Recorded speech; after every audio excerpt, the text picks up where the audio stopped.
সকালবেলা তো আপনিই বললেন চেপে ধরুন। এই তো স্যার সকালবেলা বলেছেন ইনি চেপে ধরুন, চেপে ধরুন। তারপরে পুলিশের উর্দি পড়ে দেখুন ইনজুরি পুলিশ, ইনজুর পুলিশ উনি এসছেন আমাদের নমস্কার, সন্ময় স্পিক্স থেকে সন্ময় বন্দ্যোপাধ্যায়। যে ভিডিওটা দিয়ে আজকের এই প্রতিবেদন শুরু করলাম সেটা আপনারা জানেন, শিক্ষক আন্দোলন যেটা ওই বিকাশ ভবনের সামনে হচ্ছিল, সেখানে যেদিনকে বিকাশ ভবন অবরুদ্ধ হয়েছিল এবং সেই অবরুদ্ধ হওয়ার পর তারপর বেশ কিছু পুলিশ কর্মচারীকে, পুলিশের অফিসারদের বা কনস্টেবলদের তাদের নির্দিষ্টভাবে সরকারি হসপিটালে পাঠানো হয়েছিল এবং সেই সময় সেই হসপিটালে গিয়ে পৌঁছেছিলেন শিক্ষকরা এবং শিক্ষকরা পৌঁছে গিয়ে তারা সরাসরি চ্যালেঞ্জ করেন, আপনারাই এসছেন অসুস্থতার জন্য সার্টিফিকেট নেওয়ার জন্য, আপনারা আক্রান্ত হয়েছেন বলে সার্টিফিকেট নিতে, আপনারাই তো আমাদের আক্রমণ করেছেন। এবং সেই সময় দাঁড়িয়ে সঙ্গে সঙ্গে যারা পুলিশ কর্মচারী, সেই ভিডিওটা ভাইরাল হয়েছিল। আমি এই ভিডিওটা দিয়ে আজকে শুরু করলাম, তার কারণ আজকে এই বিষয়ে কিছু কথা বলা দরকার, পুলিশ কর্মচারীদের উদ্দেশ্যে কথা বলা দরকার। যে সেই পুলিশটা উঠে দাঁড়ালেন, একটি কথাও বললেন না। একটি আমি আশা করেছিলাম তারা অন্তত প্রতিবাদ করবেন যে না, আমরা সত্যিই জেনুইনলি অসুস্থ। তারা যদি জেনুইনলি অসুস্থ থাকতেন তাহলে তারা তো মুখে বলতেন, সেটা কিন্তু তারা বললেন না। তারা কী করলেন, তারা আস্তে আস্তে উঠে দাঁড়ালেন। শিক্ষকরা, শিক্ষিকারা, যখন চাকরিহারা শিক্ষিকারা প্রবল বেগে প্রতিবাদ করছেন যে আপনারাই তো আমাদের আক্রমণ করেছেন আর আজকে আপনারা এসেছেন চিকিৎসা করাতে। এইটার সময় আমি পুলিশ কর্মচারীদের মুখের অভিব্যক্তিটা একবার নয় একাধিকবার দেখেছি। তারা বড় অসহায়, তারা বড় যন্ত্রণাবিদ্ধ, কারণ তাদের ঘরেও তো ছাত্রছাত্রীরা আছেন, তাদের ঘরেও তো ছেলেমেয়েরা বড় হচ্ছেন, তারাও তো স্কুলের শিক্ষক শিক্ষিকা হওয়ার জন্য পরীক্ষায় বসছেন। তাদের ওই বিধাননগরের বিকাশ ভবনের সামনে নির্দিষ্টভাবে তাদের ঊর্ধ্বতন কর্তৃপক্ষ বলেছেন, যাও গিয়ে চট করে মেডিকেল সার্টিফিকেটটা করিয়ে নাও যে ইউ হ্যাভ বিন ইনজিউর্ড। মনে আছে বিকাশ ভবনের সামনে কি বেধড়ক লাঠিচার্জ হয়েছিল, কিভাবে শিক্ষক শিক্ষিকাদের মাটিতে ফেলে পেটানো হয়েছিল। আপনার একজনের তো প্রায় চোখ চলে গিয়েছিল, জানি না তিনি কেমন আছেন।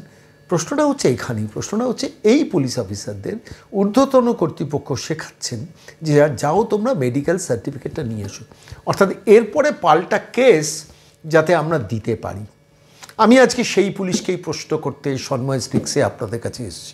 দেখুন, আমাদের প্রচুর দর্শক আছেন যারা পুলিশের কর্মচারী, পুলিশের এসআই আছেন, কনস্টেবল আছেন, হোমগার্ড আছেন, টেম্পোরারি হোমগার্ড আছেন, এমনকি সিভিক ভলেন্টিয়ার আছেন, ওসিরা আছেন। ওসিদের বাড়ির গৃহিণীরা পর্যন্ত আমার প্রতিবেদন দেখেন, ওসিরাও দেখেন অনেকে, এমনকি আইপিএস অফিসাররা, একাধিক আইপিএস অফিসাররা আমাদের এই প্রতিবেদনগুলো দেখেন। আমি তাঁদের কাছে একটা মৌলিক প্রশ্ন নিয়ে আজকের এই বিশেষ প্রতিবেদন আপনাদের কাছে এলাম যে দেখুন, অনুব্রত মণ্ডল যে কাণ্ড করেছেন, তারপরে গত 72 ঘন্টা চলে গেছেন, এ রাজ্যের মুখ্যমন্ত্রী তথা পুলিশ মন্ত্রী কোনো কথা বলেননি, কোনো শব্দবন্ধ ব্যবহার করেনি।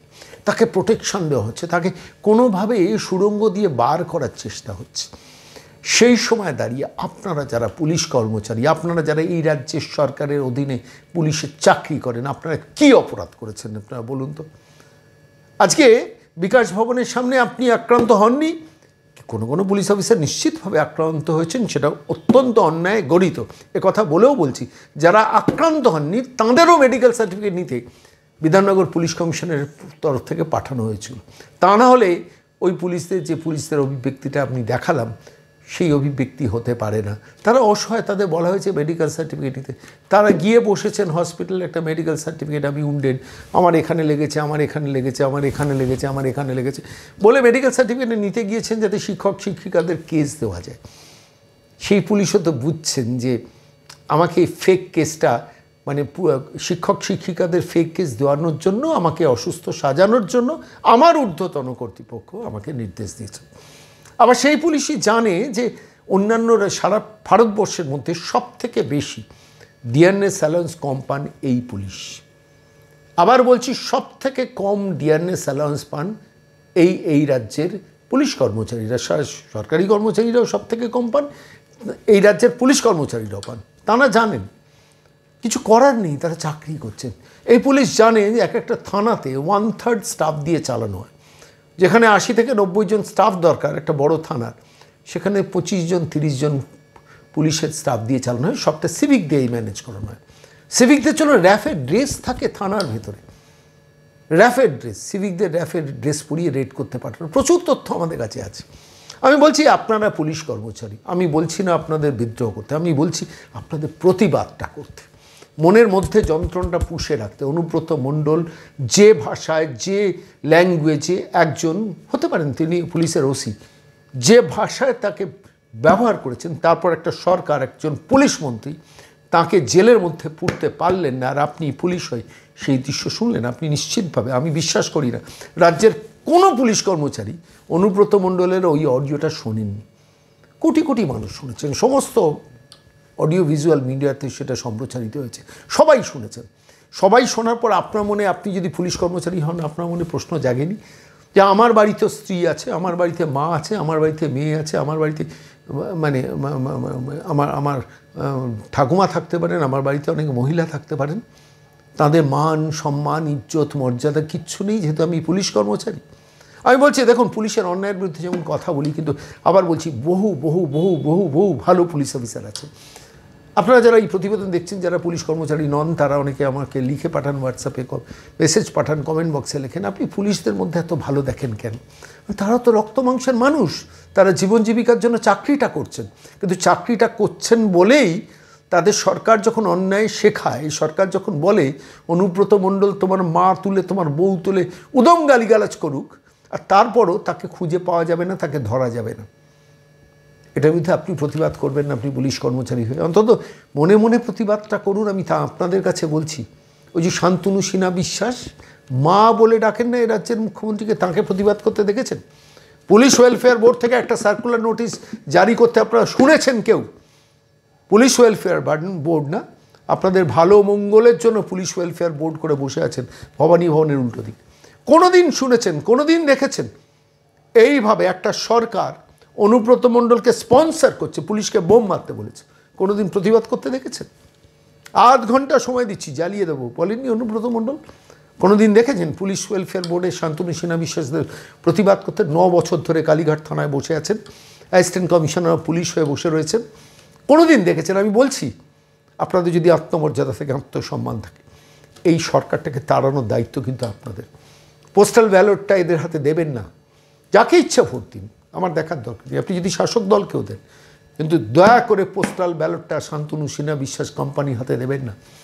কে অধিকার দিয়েছে আপনার ভোট লুট করার? আপনাদের অধিকার লুট হয়েছে, আপনাদের আত্মমর্যাদা লুট হয়েছে, আপনাদের আত্মসম্মান লুট হয়েছে। আমাকে বহু বহু পুলিশ কর্মচারীর বাড়ির লোকজনের সঙ্গে আমার পরিচয় আছেন, তারা বলেছেন, এমনকি পুলিশের অফিসার পর্যন্ত বলেছেন, শোনবাবু নেওয়া যাচ্ছে না, নিতে পারছি না একটা সরকারকে, কিন্তু কী করবো বলুন? আমার এমন একটা ঘটনার অভিজ্ঞতার কথা আছে, কলকাতা হাইকোর্টে একটা নির্দিষ্ট জায়গায় আমি প্রবেশ করছি, সেখানে পুলিশের একজন একটু সিনিয়র লেভেলের লোক, আপনাকে আমি চিনি বলে আমার সঙ্গে পরিচয় করলেন, বলে ভেতর থেকে যখন বেরিয়ে টেরিয়ে আসছি, সে বলেন কবে যাবে বলুন তো, ঠিক এই ভাষা বলছেন, কলকাতা হাইকোর্টের কথা বলছি, বলছি কবে যাবে বলুন তো, আর পারা যাচ্ছে না, বিশ্বাস করুন না, নিতে পারছি।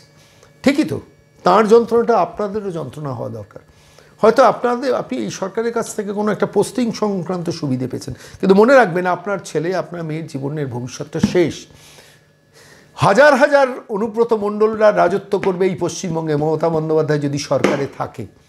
এই মমতা বন্দ্যোপাধ্যায় সরকারে থাকলে পুলিশ ওয়েলফেয়ার বোর্ডের নামে শান্তনু সিনহা বিশ্বাসরা আপনাদের উপর নির্যাতন করবে। 1,16,000 পুলিশের কর্মচারী পোস্ট, রাজ্য পুলিশ, কলকাতা পুলিশ নিয়ে হিসেব করে দেখছিলাম, 2,60,000 পুলিশের কর্মচারী থাকার কথা। যে বার্ডেন, যে প্রেশারটা শেয়ার্ড হতে পারতো, সেই বার্ডেনটা আপনার ওপর পড়ে না বলুন তো? আপনি যখন মানুষের কাছে গালিগালাজ খান, কিস্তি খান, খারাপ লাগে না আপনার? বিশ্বাস করুন, মানুষ কেন আপনাকে গালিগালাজ করবে? মানুষ কেন আপনাকে খারাপ বলবে? আপনি তো সরকারের কাজ করছেন, সরকারের দায়িত্ব পালন করছেন, আর সেই সরকারের দায়িত্ব পালন করে সারা ভারতবর্ষের মধ্যে সব থেকে বেশি আপনি, আবার বলছি সব থেকে বেশি আপনি, সব থেকে কম আপনি ডিএ পান, সব থেকে বেশি আপনি বিদ্যুতের দাম, ইলেকট্রিসিটি বিল মেটান, সব থেকে বেশি পেট্রোল বা ডিজেলের দাম আপনার যদি ব্যক্তিগত গাড়ি থাকে মেটান, সব থেকে বেশি ক্ষতিগ্রস্ত হয় আপনার যে ছেলেমেয়েরা আপনার বাড়িতে বড় হচ্ছে, তাদের চাকরির জীবনটা, ভবিষ্যৎটা অন্ধকার করে ছেড়ে দিচ্ছেন নবান্নের ওই ভদ্রমহিলা, শুধু চুরি চুরি চুরি করে।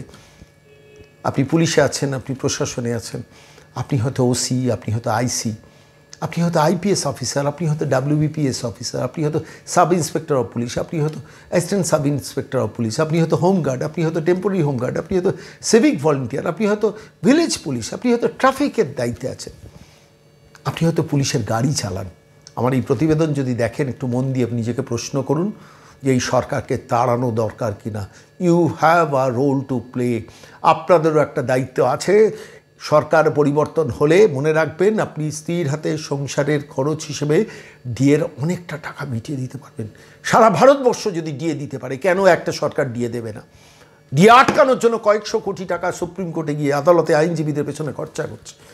সেই ডিএর বেনিফিশিয়ারি তো আপনিও হতে পারতেন। আপনি পুলিশ বলে চান না সে টাকাটা ভেবে দেখবেন তো। আপনি চান না যে আপনি পুলিশ বলে আপনি একটু আত্মমর্যাদা, আত্মসম্মান নিয়ে বাঁচবেন? আপনার এই অডিওটা আপনার স্ত্রী, আপনার মেয়ে, আপনার মা শুনেছেন কি? একটু যদি শুনে থাকেন, জিজ্ঞেস করবেন যে তাঁকে কেন মমতা বন্দ্যোপাধ্যায় একজন মহিলা মুখ্যমন্ত্রী হিসেবেও শাস্তি দিচ্ছেন না। ভেবে দেখবেন পুলিশ কর্মচারীরা, আপনাদের প্রতি রাগ, দেশ, অভিযোগ কিচ্ছু নেই, শুধু একটা অভিমান আছে যে এই সরকারকে সরাতে গেলে কিন্তু আপনাদেরও আরও একটু বলিষ্ঠ ভূমিকা পালন করতে হবে।